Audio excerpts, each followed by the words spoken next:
An independent investigator has found that complaints of inappropriate behaviour against a Christchurch councillor will require a full investigation.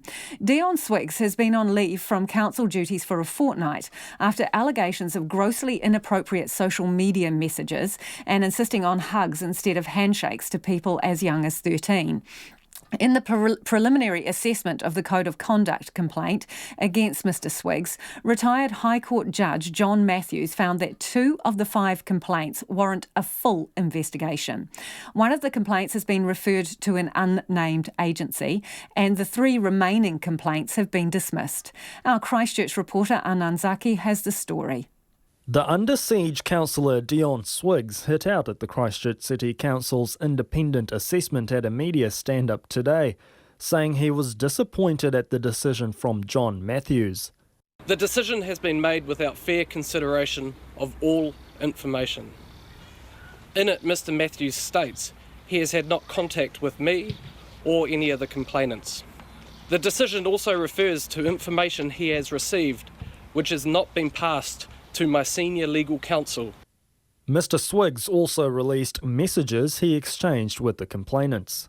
These messages were provided to Mr Matthews and are important. They provide context to the complaints. Today I am providing screenshots of messages to provide that context.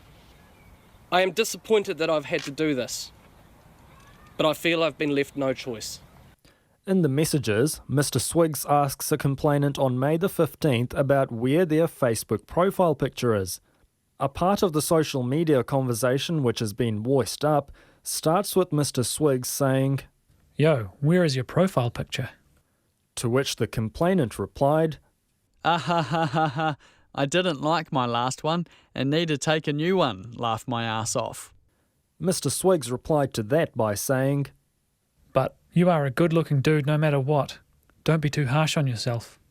In his preliminary assessment report, John Matthews says the complainant of the messages spoke of feeling uncomfortable and effects on their mental health.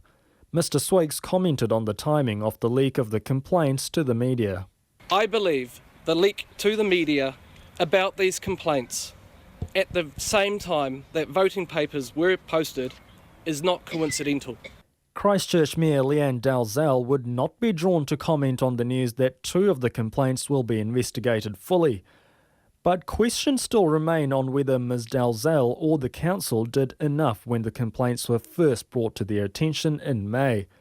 The city's former mayor, Gary Moore, also says the timing of the complaints being leaked to media is a bit suspicious.